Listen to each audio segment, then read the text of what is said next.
Welcome to The Cap, where we are here to speak with college reps and other professionals in the field of college admissions to help answer all your questions and guide you through every step of the process. So if you're serious about college admissions, you've come to the right place. Are you ready? Let's talk about it. And now, here's your host, Dr. John Durante. Welcome to The Cap, the College Admissions Process Podcast. I am your host, John Durante, and I am here to introduce you to college admissions representatives and other professionals in the field of college admissions. Our purpose is to serve you, the students and parents, so that you may gain insight straight from the people who ultimately make the decisions. Regardless of whether you apply to a particular school being highlighted in a given episode, you should listen to all of them, as each guest will give you tremendous insight and advice on every aspect of the college admissions process, prompting you to come up with your own follow-up questions for when you visit campus or meet with a college admissions representative yourself. Don't forget to visit our website, www.collegeadmissionstalk.com, or the show notes of each episode to access the alphabetical list of all the colleges available with the related audio link to the right of each school. The alphabetical list provides you with on-demand access to all of the episodes so that you may listen whenever you wish. And if you want to receive links to episodes before they are released on the podcast, along with other related resources, please fill out the email opt-in form also available on our website and in the show notes of each episode. Lastly, please email me with any questions or comments at collegeadmissionstalk@gmail.com. So are you ready? Let's talk about it. Welcome to The Cap, the College Admissions Process Podcast. I am your host, John Durante, and it gives me great pleasure to introduce you today, Chris Perlongo, who's the Associate Director at the University of Vermont. Chris, it's so awesome having you today. How are you? John, I'm fantastic. Thanks so much for having me. Really appreciate it. It's April in admissions, so we're busy, but at the same time, I know we're doing really well. So I'm glad to be here. Fantastic. Welcome again. And so give us a brief introduction about yourself, Chris. How long have you been in admissions, and how did you end up in such a position? Yeah, sure thing. Happy to do so. Again, for folks who hear, my name is Chris Perlongo. I'm the Associate Director of Admissions at the University of Vermont up in Burlington, Vermont. I use he, him pronouns, and I'm a proud first-generation college student originally from Queens and Long Island, New York. It's good to be back and good to talk to my folks here. At the same time, I'm entering my 23rd year in higher education. So I've held roles in Division I athletics, as a housing director, and as a first-year seminar college instructor. But most of my career has been in admissions, spending time at Wagner College in Staten Island, American University in Washington, D.C., New York University, Fordham University, Champlain College in Burlington, now the last 5 years at University of Vermont. I'm a proud graduate of Quinnipiac University, where I got my bachelor's degree in English and Communications, did my master's degree in secondary ed at Wagner College while coaching the men's lacrosse team, and I got my second master's degree in higher education at NYU. I'm currently beginning my doctoral work this fall at UVM, studying leadership and policy studies. Well, good luck with the doctorate. And wow, you have a lot of experience, 23 years in admissions. Obviously, the University of Vermont is so lucky to have you, as are we, on this podcast. So, Chris, what can you tell us in terms of what sets the University of Vermont apart from other institutions? And what aspects of the university do you believe make it attractive to so many prospective students? Yeah, sure thing. And I tell students, again, having worked with thousands of students over the world during that time, that there are 4,000 different colleges, universities in the United States. So keep in mind, when you talk to schools, you're going to hear a lot of overlapping answers to this question. You'll hear about world-class faculty, incredible facilities, beautiful campus. These responses will be synonymous with just about every school you engage with. UVM has all those too. Burlington, Vermont, again, I've been here 10 years. It's an incredible place. It draws faculty and staff who could live and teach anywhere in the world, yet they choose to be part of the community here of about 10,000 students at UVM. Despite being the fifth oldest institution in New England, next to Harvard, Yale, Dartmouth, and Brown, we've been around since 1791. We've kept the campus aesthetic that holds true to proud tradition, yet keeps cutting-edge technology and a great quality of life for our students. Now, keep in mind, this occurs both in the academic setting at our 7 different schools and colleges, as well as a social setting with over 275 clubs and organizations. With everything from Division I sports to one of, if not the biggest, ski and snowboard communities on the East Coast. And many schools have a beautiful campus. You're going to hear that a lot. I will say ours is second to none. As one who traded the New York City skyline for the Burlington skyline, we are set in the Champlain Valley, set between the Adirondack Mountains that are the backdrop for some of the most incredible lakeview sunsets in the world. And Burlington's a great place. It's a small but eclectic city. We got a great arts and music culture up here, coupled with a tech and business startup industry, which is really taken off and is really good for our students here too. And we're all just steps away from Lake Champlain. It has endless recreation during all seasons. If you like to ski and that's your piece, great. I'm a New York City native. There were no mountains where I grew up, so I love being outside in the summertime. It's about the lake. It's about the hiking trails, the running paths. But again, you have that great setting here in Burlington, and it's all walking distance from campus. So all that being said, what you're going to see for every school and what I tell students is what separates these institutions is their community. It's their people, right? And UVM's is founded on the common ground values of respect, integrity, innovation, justice, openness, and responsibility. It sets the principal foundation for our community of 10,000 students coming from 48 different states and over 44 different countries and 100,000 alumni throughout the world. So as you're visiting your schools, check out the buildings, check out the campus, hear all the things, but at the same time, talk to the people that are there. That's what's going to make a campus pop. Well, it's definitely about the community and the people that are there. And you mentioned that you have a student population of around 10,000, D1 sports, skiing, of course, that Burlington skyline, not to mention that you're right near Lake Champlain, which is awesome. And you offer so many different programs, just to name a few. You have all kinds of engineering, biology, chemistry, and psychology. So, Chris, what could you tell us about the different ways to apply to the University of Vermont? And is there a benefit in applying one way over the other in terms of being accepted, but also those scholarship opportunities? Sure thing, John. Again, if I'm nothing if not transparent and honest, and I like to give students information that's going to be applicable to a lot of this process. But again, you should check with each individual school and college because even though we all have a lot of similarities, we are also a little bit different too. So always check in with your admissions representative, their website, or that school or college. But at UVM, we have both the common application and the coalition application available to students. And the common app is accepted by about 1,500 different universities throughout the country. It's not universal, but a lot of schools will accept it. And what it does is allow students to apply to multiple colleges using one application. No surprise there that the far majority of students that apply to UVM will use the common application. And we have no preference, however. Whether it's the common app or coalition, we'll take either one, whichever one works for you. Now, since I've started at UVM in fall 2019, we've seen our application pool grow from about 18,000 applications to almost 30,000 applications. Wow. The last few years, COVID impacted that. The Common App and UVM has become more popular for a variety of reasons. Our environmental programs, our sustainability, our location, basketball teams made the tournament the last couple of years. All these things go into the visibility for UVM. So for us, though, we do now receive about as many applications for early action and early decision as we did the entire applicant pool only a few years ago. So the long way of saying is applying early definitely makes a difference. Now, the question is by how much? And talk to your schools and colleges because these outcomes will vary. At UVM, we offer early decision. It's a binding agreement. Essentially, we're telling a school if you get an early decision, if they admit you, you're coming to that institution. You're going to withdraw the rest of your applications to your other schools, and you're coming to UVM. Do you think that matters to an admissions counselor? Of course it does, right? You're basically committing to us, sight unseen. You're telling us exactly where you want to be. And naturally, our admission rate is higher. At UVM, it's about 10 points higher than the traditional admission rate of about 60-ish% overall. So yes, we do factor that in. However, with early decision, there's a caveat. It's the financial side of things, right? Because you are applying to a school, early decision, usually sometime in November, and you'll find out in December if you got in or not. And if you were awarded admission, you want to make sure that you have your financial cards in order. Do your homework, right? Make sure that, again, you know what you're committing to, not just for your personal side of things, but the fiscal side of things. Now, how to do that? First tool is a net price calculator. Every university in the country is required to have one on their site. I will be honest, some are easier to find than others, to be quite frank. I find that the easier the net price calculator is to find, the more accurate it tends to be, but that's a broad general statement. That said, use it. Give it a look. It'll give you an estimate. It's not what you're going to pay for school, but at least it gives you a ballpark of what to expect. Other terminology in this process, speak to schools that offer scholarship or meet full need. That essentially means is you'll get scholarship and they'll close the gap, whatever's left. Some schools will do that. Some schools will not. So I would say, students, the application process is a lot. Parents, guardians, if you want to wrap your arms around something, the financial aid process is a great place to get involved in. It's incredibly complex, especially as we sit here in 2024 with the FAFSA and the new process that's happening right now.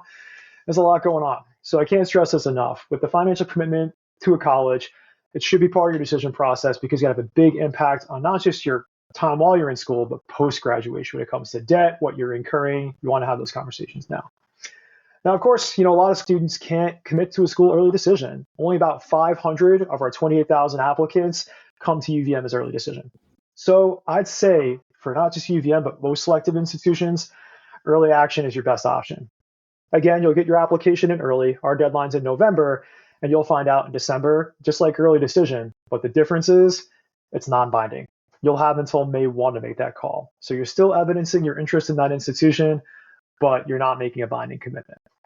We admit about 60% of our applicants every year.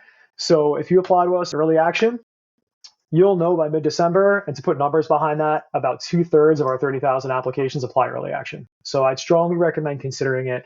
Of course, there is regular decision, but honestly, barring a good reason, you want to consider early decision, if not early action, just because regular, the deadline's usually in January, and you're not going to hear till March. It doesn't give you a lot of time to make that call. Well, we appreciate that overview. You touched upon so many great pieces of advice there. Number one, the financial side of things. I'm glad that you mentioned the net price calculator. As Chris said, usually it's an easy Google search or easily found on the school's website, but you definitely want to do it, particularly if you're going to be applying early decision, which is binding. Now, I also appreciate the fact that you talked about really the best way to demonstrate your interest in a school is in fact to apply early decision because you're saying, hey, if you accept me, I'm coming. So speaking about demonstrating your interest, Chris, is that something that you guys track as part of your overall application process at all? No, it's a great lead in, John. I appreciate that. Now we're going to talk about the application process and what we get into. And the term you're going to hear in this review is holistic review. We encompass all different things, right? Including demonstrated interest. And that's a variable question. Some schools will, some schools won't. Honestly, in my take, I think it never hurts, to be quite honest. Whenever you reach out to a school, and to be clear, there's a few ways of categorizing your demonstrated interest. That could be a campus visit, that could be an email to a counselor, that could be a phone call, that could be some type of tactile way that you're reaching out to that institution, letting them know you're not just one of other 28,000 applications who Mm. I've heard of Vermont, might be a cool place. I heard the skiing's good, but beyond that, that's it. So I highly recommend at least reaching out. And again, some institutions will tell you we don't factor it at all. It's never a bad thing, and not to get too nitty gritty in the technology, there is always a way to track how much students are reaching out, if they're opening emails, if they're responding to us. So I say do so, definitely. Yeah, and it's also important to do so just as part of your own research students. So whether or not a college or university indicates that they track it, it's really good for you to do it so you're able to help determine whether a school is the right fit for you or not. So I know you touched upon it a little bit already, but could you walk us through the general process of how applications are reviewed at the University of Vermont, including the key factors you consider when evaluating applicants? Definitely will do. And I will say one last thing on demonstrated interest. Sure. There is such a good thing of doing that, but also don't overplay your hand is my biggest thing. And again, this all comes from Absolutely. experience. I've been in this a long time. I have some students who over demonstrate their interest, and Right. emailing, a common one is, when do I reach out to a counselor, right? And I think a good thing Hmm. is after a visit, when you submit your application, if you catch an information session online, virtual counts too. All good things. A quick email saying, hey, I heard about University of Vermont, saw this session. That's a great time to reach out. Just don't do it every week. And No, that's I not a appreciate made up that. example. That is very true. I had a student from a school that shall remain nameless reach out to me once a week, and he was a good kid, but he did not need to do that. That was too much. So Right. once in a while is okay, but again, just don't overdo it. I So to go back appreciate to, that. yeah, it's very true. Is again, sometimes, and I don't blame them, students hear a lot of facts, but basically every once in a while is okay. And of course, questions are always fair game. You can always reach out with questions. That's what we're here for.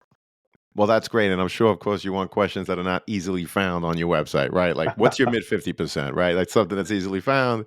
So maybe they're just, as you said, when there's something new, you did a virtual event, you did a visit, you want to let the admissions rep know what your thoughts were. Would you agree with that, Chris?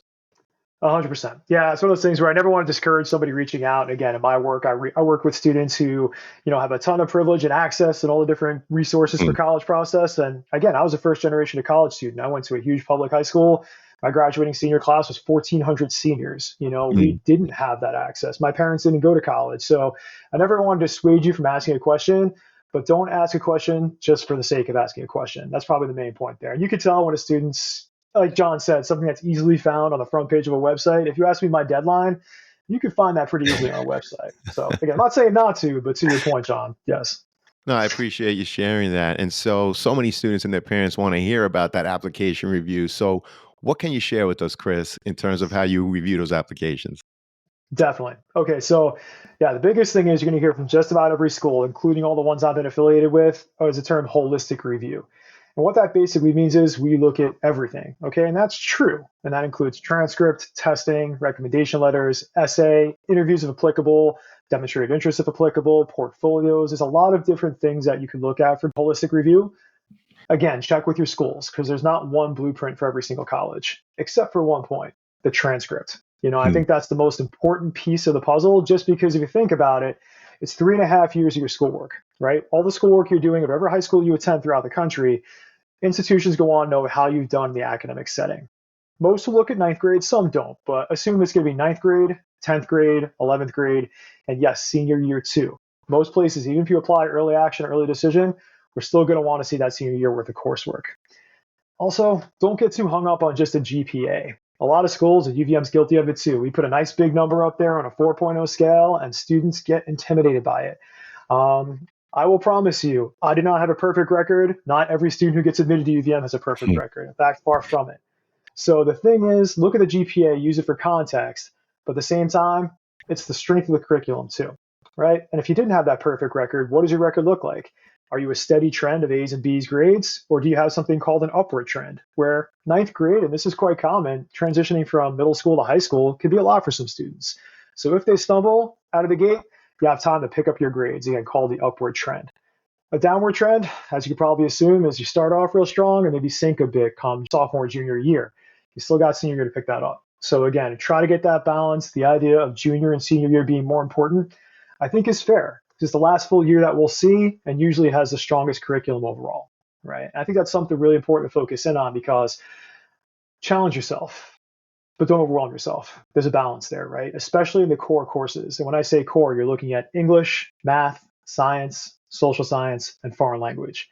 Have you taken those core courses all 4 years in high school? And at what level? Is it college prep? Is it honors? Is it AP, IB if it's offered, dual enrollment? The common question we get in admissions is it better to get an A in the honors class or a B Hmm. in the AP class? And the corny admissions humor I give is better to get an A in the AP class, right? And that is true unless it's dragging you down the whole way. And I tell students, C, D, F grades in AP courses do not help you. It doesn't matter how challenging your curriculum is. If you're getting straight A's in courses that are kind of fluffy and you could do more in, that doesn't help you either. So you want to find your balance there overall for sure. Well, that's great advice in terms of finding that balance. I also appreciate how you talked about the holistic review, which of course means that you're looking at everything. You talked about that transcript, right? That is extremely important, probably the most important part of the overall application, because that's where you get to determine, based on what the student did in high school, whether or not they could handle the work on your campus. You also mentioned essays. I was just curious as a follow up, is there an essay that you could remember that really stood out that you could share with us as an example, just to give students a little bit of insight in terms of what they should be thinking about when sitting down, getting ready to write those essays? Yeah, sure. When you look at the different pieces of the application, and we might be able to circle back on, the transcripts, the recommendation letters, testing we'll talk about too a little bit, engagement and activities, because all this stuff does matter for sure, as does the essay. Students say, do you guys really read it? Does it make a difference? We do. And I say this not just as a former English teacher, but we talk a lot about admitting students on our campus. If it was easy as just SAT plus GPA, you're in or you're out, I probably wouldn't be employed. At this point, AI could do that, right? We want humans. We want people to come to our campus and get involved in all the things, do the activities, bring different identities to campus, and frankly, different viewpoints, right? If I had a college campus that everybody was the same, they all spoke the same language, they Mm. all agreed on the same points, they all had the same beliefs, same interests, it would get boring really fast. So my advice on the essay is, it's going to sound ambiguous, but it's true. Be yourself. We want to know about you. Tell your story, whether it's humorous, serious, a trip you took, a person you met. These are all fair game. There is no golden ticket essay that gets you into college, I promise you, even though there are a lot of books out there that say there is. The best ones that we see are your true story, right? And also, don't think that you had to do something monumental or have some very unique experience in your life. Most of us are just normal human beings going through the day to day, and that's okay. But make sure it is your voice. Not saying don't get help on it, but I've seen essays that do get overpolished. You can tell it's no longer the student's voice. It's been kind of Mm. relooked. gets a little tricky there too, right? So I would say, that, and when we say essay, I'm using a lot of terminology here. You have the personal statement, and then in most cases, you also have your supplemental or optional essays as well. Hmm. Common question is the optional essay really optional? Technically, but boy, oh boy, we just talked about demonstrated interest. And if you have a chance to demonstrate more interest in answering an optional essay and you don't do it, it's not a great look. So I would say if you do that personal statement, great. Optional essay, which is technically, but also you should be doing that essay. Very good too. And I'd say the last piece of advice is, don't try to write to us. And when I say us, the admissions committee, because you got a bunch of different people with a bunch of different identities, different lenses, different ages, different demographics reading your essay. If you try to get inside my head, one, I wish you luck. Two, you're not going to show me anything different. I've been doing this a long time. And three, it's going to get away from what story you want to tell me. So I think for you, when you're writing that essay, the most important thing is be yourself. And when you walk away from it, be confident in the fact that whatever the decision is, you've told your story. That's awesome, Chris. Thank you so much for that insight. And of course, the overall number of applications schools are receiving are on the rise and continue to be so. With an increase in applications, Chris, how do you determine how many students to accept or, frankly, even deny when you don't necessarily know how many of these applicants will actually attend once accepted? Yeah, sure thing. I think that's the crux of my job the last few months is we were reading Hmm. applications and, try to get inside. I just talked about getting inside my head. Now I try to get inside the head of all the high school students, right? And try to figure out what they're looking at. So I'm going to use some terminology here, but I'll go with it. So again, at most highly selected places, applications have soared the last few years. I was Hmm. doing some research prior to this podcast, and last year the Common Application said over 7 million students submitted an application to college in Wow. 2023. And again, 4,000 schools, 7 million applications. Okay, so I'm not saying apply to as many schools as you wish. The number used to be 13, 15. I'm hearing some students saying 20, 25 now. Oh, That's your boy. prerogative. I know. So it seems like a lot to me too. But again, it's better than only doing one. So meet somewhere in the middle. The point being is understand that this is kind of a self-replicating cycle, right? What happens is every school wants more applications, so our admit rates will go down. So schools become harder to get into. So Hmm. students apply to more schools, and next thing you know, we're going round and round, right? So I think for us, there's no question that it's a harder job to both try to figure out which students will attend, but also harder for students to figure out who's going to admit them. So I don't envy either side of this position. But for us, what we do essentially is we try to do something called predictive modeling. And what that essentially means is we have certain metrics that tell us what makes a student more likely to enroll. And again, this is a broad brushstroke, but I'll go there. For example, the campus visit. We talked about demonstrated interest before. All the research shows that students who set foot on a college campus are more likely to attend that institution than not, right? Hmm. Or the student who never checks in or never has any contact. Again, that's why that demonstrated interest, even if it's just an email, is something. So what we try to do is we try to figure out how many admissions offers to extend. That's the admit rate. And then how many students will take us up on that. That's called the yield rate, right? And basically, how many offers did we make? How many students attended? That equals your yield rate overall. So it's a educated guess, but at the same time, it is a bit of guesswork. A lot of institutions, including UVM, cannot over-enroll their class. We can't under-enroll, we can't over-enroll, because if you have too many students on your campus, all of a sudden the residence halls get more crowded, the dining halls get more crowded, classes get bigger, all things that we don't want. So it's trying to find a nice balance between how many students can we have to make sure we meet our class without having too many students on our campus to dilute the experience. Well, I appreciate that overview. And just a couple of follow up questions. What is the average size of your incoming freshman class? And for example, in this last cycle, do you remember how many actual applications you received? We did, definitely. Yeah, I'd say the last 3 years have been pretty steady, anywhere between roughly 28, 29, 30,000 applications, depending on the last 3 years. This year, we're sitting at about 28.5 for applicants to the first year class.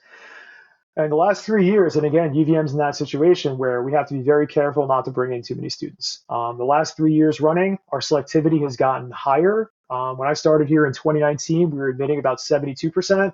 We're down around Hmm. 60% right now, only because our incoming class of 2950 or so has held steady, if not been a touch high the last 3 years we've been here. So I'd say if you're looking for an exact number, about 3,000 students each year to University of Vermont for undergraduate study.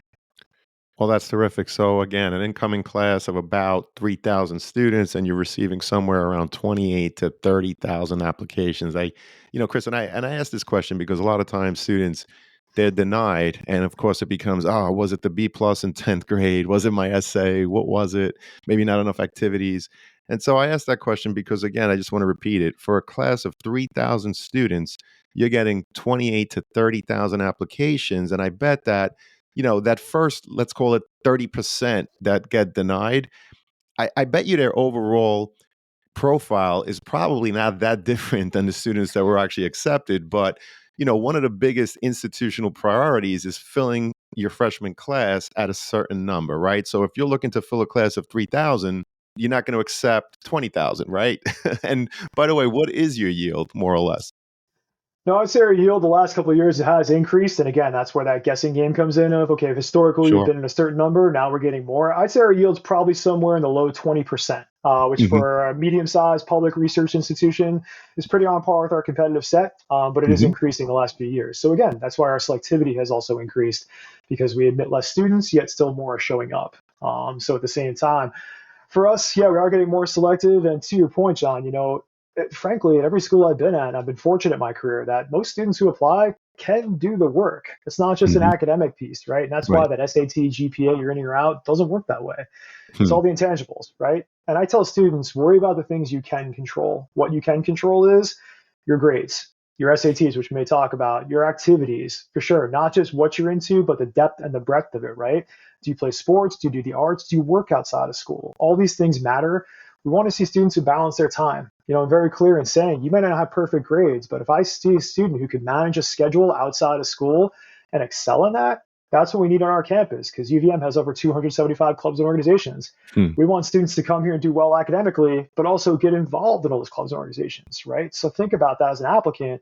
You can't be one dimensional, not just academic and not just at social activities either. We saw some students who spend too much time out of the classroom, and that's not good either, right?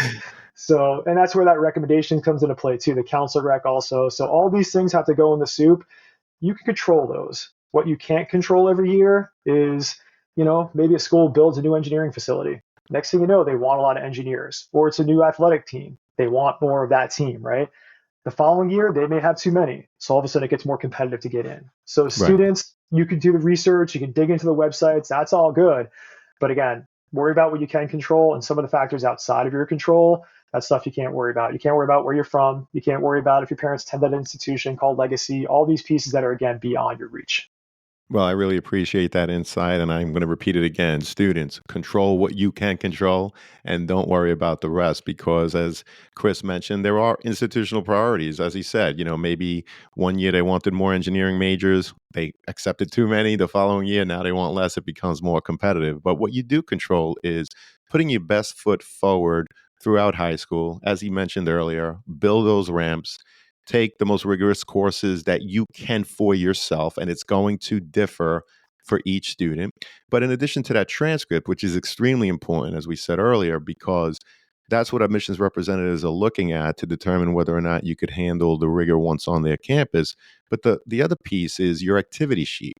What did you do with your time outside of the classroom? And as Chris indicated, if you have to do something with the family, if you have to balance a schedule because you're working after school, or if you're involved in 3, 4 clubs in your school community, these are things that admissions representatives like Chris are going to want to know because it's going to help them determine the type of classmate you're going to be, the type of roommate you're going to be, and how you're going to contribute to the overall community that we call the University of Vermont. Would you agree with that, Chris?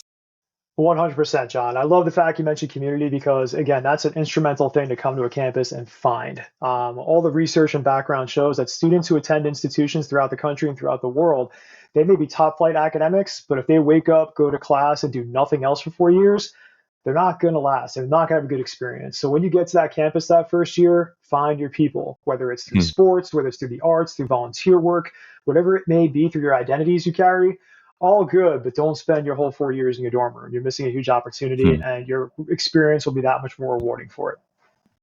Couldn't agree more. And Chris, you obviously review applications from, I would say, thousands of high schools, right? Especially with all the years that you've been in admissions, which of course have various ways of calculating student GPAs, for example. So when reviewing the high school transcript, do you use the GPA as indicated on it, or do you recalculate it based on your own metrics? And what else are you looking for when reviewing a high school student's transcript? Yeah, sure thing. And John, you're absolutely right. We get applications from all over the world, right? All different Hmm. metrics, all different types of transcript, everything from narrative to numerical to letter grace to self-evaluation. Some students grade themselves, which is a wild experience for sure. But point being is we do. And for us at UVM, we do recalculate grades just to put everybody in a somewhat equal playing field. Now, when I say that, that doesn't mean we don't account for all the strength of your curriculum, right? Many of you are taking AP, IB, dual enrollment, as we mentioned before. You want to make sure you challenge yourself. So for us, but we do need to get some type of standard because a lot of schools have different GPAs, even on a numerical scale. Some have a 4.0, some have 5.0, some have a 13.7.0, which isn't a made up example. This is very true. So for us, we absolutely do recalculate, but we also take into account, especially in those five core, again, English, math, science, social science, foreign language. Those courses carry more weight in the process. And not to discount the electives, we look at those too, but especially that core curriculum with a course of 4 years, where we calculate that and make a decision based on that. Well, we appreciate the fact that you talked about recalculating, and you're recalculating based on the core subjects, which of course are English, math, science, social science, and world language. And it's also, as you indicated, to level the playing field because you're right. There are schools that have a 4 point scale, 5 point scale, 8 point scale. I didn't hear about this one, but you said a 13.7 scale, which is quite unique, and some that don't have a scale at all, if you could imagine. So, I could understand why you would recalculate again to just level that playing field. Now, Chris, when reviewing applications from all of these different high schools, how do you take into account when one of them offers all of the AP or IB offerings that you could imagine, while others, if lucky, only offer a fraction, or perhaps they have limitations on how many of these courses their students can take? How does the application review process differ for students from these very different high schools? Yeah, sure thing. I think for us, it's important to note that you can only play the field that you're given, right? Hmm. What's the context of the high school that you're in, and what have you done to take advantage of that? I think that's the critical piece here because some students, and again, working with students from all over the world, some students go to high schools that have all the opportunities afforded to them. They have first class curriculum, different activities, clubs, sports, arts, everything there, college resources as well, all the things they can do to make you a successful student. But if you coast and don't take advantage of those things, you're not going to get into a college based on a high school name alone. I think it's really important. Flip side is some students go to high schools that are incredibly underfunded. They have hundreds of students in there. They don't have specific courses. They don't have clubs. They don't have organizations. But am I going to disadvantage the student, the top one in that class, because they did the best they could in the hand they were dealt? Absolutely not. So I think it's important that, yes, where you are can make a difference, but you got to take advantage of where you are because if you don't, it can actually work against you because you have to think about for most competitive schools, you're not the only applicant from that high school to that specific university. And we're going to see what your other classmates are doing in that high school. And to dispel the notion, we don't have ratios. I can admit as Hmm. many students from one high school as I wish. Technically, if all of them did all the right things, I could admit every student. That does not happen, only because the more students that apply, we get a good cross section and we see what the students who took advantage of everything did, and we see what the students who did not take advantage of everything did. And we kind of get that bar to set that way. So I think, going to your point, John, it's that you could be in a great place, but you have to take advantage of all the things that make that place great. And if you're not, to my students who, again, may not be in that situation, don't think that you don't have a shot here. You absolutely do. You can only, again, play the hand that you're dealt. So if you're at a place that may not have those resources, do the best you can with what you got. Colleges recognize that. It shows grit, it shows determination, and it shows the fact that even though you might have had the cards stacked against you, at the same time, you could still get it done. That means a lot to a college campus.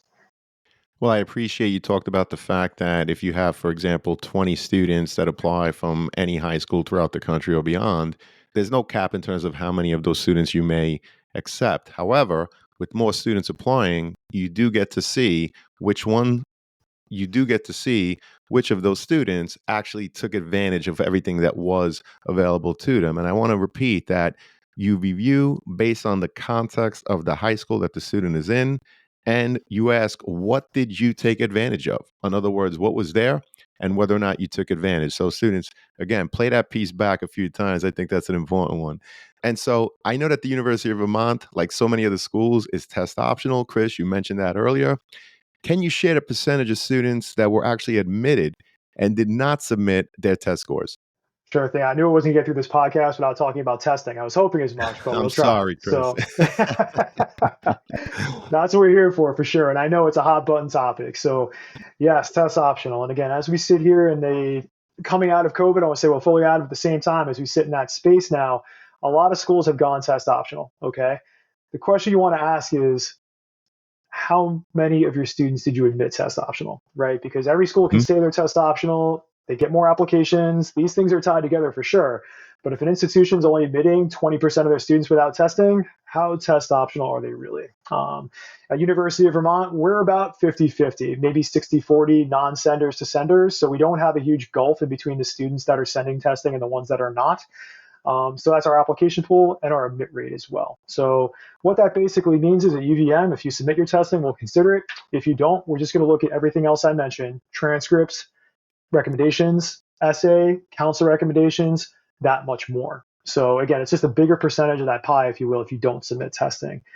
The thing is, the common question I get every day, multiple times a day is, should I submit my testing or not? And I think Hmm. the thing is, you're going to have to do some work there and do some self-exploration, because go on the school's website and go on that school's website only, because third-party sites may not be current. They might not be updated. They might have the most specific information. So you want to look at that institution site and see what their testing averages were.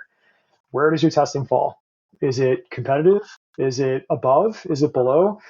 See if it'll add to your academic candidacy for that institution. If it's going to help you, think about submitting it. If it's not going to help you flat out. So you really want to consider, and I've had some students whose applications, and it breaks my heart, they apply, everything else is great, but then they submit a test score that's well below our average. That Hmm. is going to hurt your application, actually. So you got to do a little bit of homework there, and just a little bit, because no admissions counselor is going to tell you what to do. Because if you do listen to me and the decision does not go your way, the first phone call I get is saying, Chris, you told me to do this.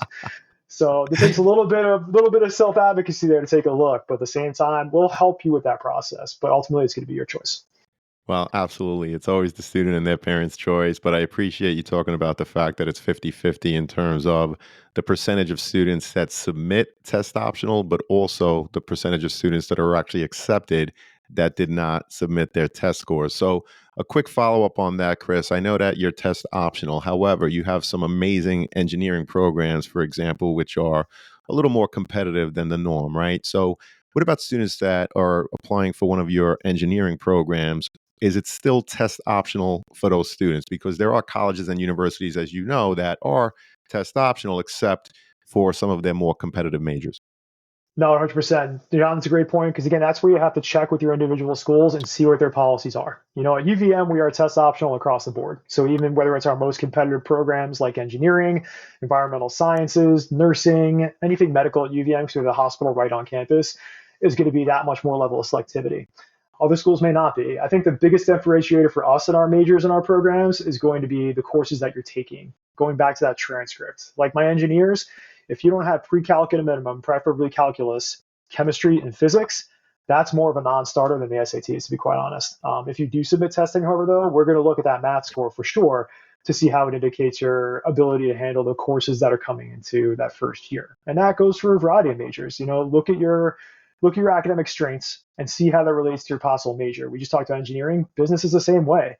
If math is not your strongest subject or you struggle in math, you're going to want to think about being an accounting major and what that's going to look like Hmm. as an accounting applicant to your schools. And I can't tell you how many students tell me, I want to be a doctor, but biology is their weakest subject, right? Hmm. That's going to be a challenge. So again, that comes with some self-exploration, sometimes some hard self-conversation of like, okay, I want this, but this is my skill set. Look into that. But for us, the transcript is king for sure. But again, the level of specificity around courses you take in high school as it relates to your college major is something that'll count for us probably more than the testing in terms of specificity of major. Well, I appreciate that. Number one, you talked about the fact that the University of Vermont is, in fact, test optional, regardless of which major you intend to pursue, students. But I also appreciate how you, again, emphasize that transcript. And for example, if you're looking to major in engineering, obviously, at a minimum, having that pre calculus, chemistry, and physics is very important in the overall review process. And, one can understand why, because you want to make sure if you're going to admit them into an engineering program that they have a solid foundation coming out of high school so that, of course, they continue to be successful once they're on your campus. So, Chris, where do you see this test optional nature of the admissions process going over the next few years? This is the part, John. If I had a crystal ball on my desk, I'd be a much higher paid employee somewhere. Yeah, you and me Um, both. I tell you, exactly. Between that and the FAFSA, we got a few things we can talk about. Oh, But that yeah. being said, with standardized testing, it's hard because I understand, and there are some high-powered institutions going back, and I think that's probably where I start. Is I've been in institutions where testing is required, where it's test optional, somewhere it's test flexible. There's a few ways to meet the requirement through AP courses, IB courses, other things, right? I work with students from around the world and across the country, all sorts of different socioeconomic backgrounds. And again, as I mentioned, I was a first generation college student from Queens, New York. Do I see challenges with a 3 hour exam dictating and having outsized importance of where a student gets into college? I do. I've seen some pretty amazing students who I've had to say no to, and at a test optional school, I could say yes to when they apply and do not only just fine, but great in my institution. And John, you touched on before about persistence and retention.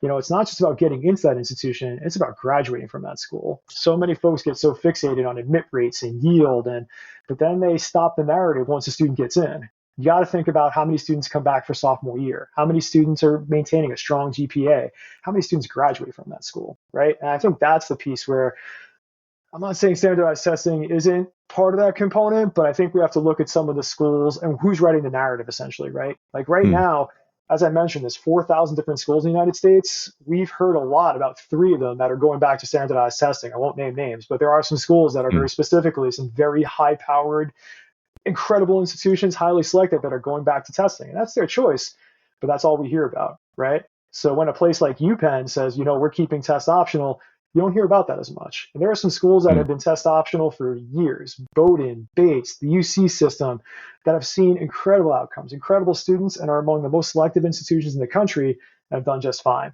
So my advice to students is, it's your journey, it's your path, but I would not equate the quality of an academic institution based on whether or not they're test optional. And the numbers, the background, the history shows that, the outcomes show that. So don't discount those schools in your college search. Many students will only look at 100, if not 50 colleges in the country, even though there's only 4,000 of them out there. Hmm. Take that into account, look at the averages, talk to the alumni, talk to the students that are there. But a long way of saying is, again, I get testing and why schools would do it, but don't discount the ones that are test optional as less selective or not as able. You got some amazing places out there that have been test optional for a long time and have a variety of alumni to show for it. Well, Chris, those are tremendous pieces of advice. This has been a phenomenal conversation. Unfortunately, it does lead us to that last question. And even though you left us with so many things to reflect on, great pieces of advice, what is your last piece of advice that you would provide students and their parents getting ready for the college admissions process? Yeah, sure thing. John, it's been a pleasure. This is the heart of my work. It's one of the things that keeps me Hmm. going after doing this so long. It's working with students, it's the counseling. I love UVM, it's a great place, but the sales part of it isn't what I like. It's more about the personal side of things, and counseling students. Because I'm lucky. I'm at a place where, if a student comes to UVM, it's the right fit, awesome. We'd love to see you. But if you go somewhere else that's the right fit and you do great there, that's great too. We want to see you Hmm. graduate and go somewhere you're going to be happy and persist and thrive and do all the things we talked about. So I think it's just that, this is a marathon, not a sprint, right? And I think no matter where you're listening to this during your application process, whether it's ninth graders, 10th graders, 11th graders, seniors, understand that the work you put into this is what you're going to get out of it. Now, I want to clarify, this doesn't mean this process is going to be fair. Far from it. You've got some schools that are single digit admit rates and are dropping every Hmm. year, right? You may do all the things, have all the grades, all the testing, and it's still not going to get in. That is not on you. Okay. This is a two-way street. We're looking to admit students and we're looking for the right fit. And you should be looking for the right fit as well, right? You're going to have options. If you do the work and some of the things we talked about today in and out of the classroom and the research and the financial aid, you will have options for sure. Again, scale your options though. If you're applying to all the schools that are, again, single digit admit rates, you might have less options than a lot of folks. You want to scale your expectations there for sure. Keep an open mind, right? But I think for us is, again, I think you have to do what you can, keep an open mind, and the work you put into this is what you get out of it, because at some point you're going to wind up at a place. It may not be the place you thought of, but if you engage, you find community, you're going to have an amazing experience. So be confident heading into that and know that there's going to be a place for you. Chris, this has been an awesome conversation. Your many years in admissions really shines through. You were awesome. I can't thank you enough, and I'm so happy as I know that this is going to help so many students and their parents as they navigate the college admissions process. I do hope to have you again, Chris. Thank you so much. John, it's a pleasure. I wish you all the best of luck in your search. Don't ever hesitate to reach out with questions. And again, best of luck in your future search. Thank you again, Chris. And to everyone out there, good luck with your college search. Take care, everyone, and best wishes.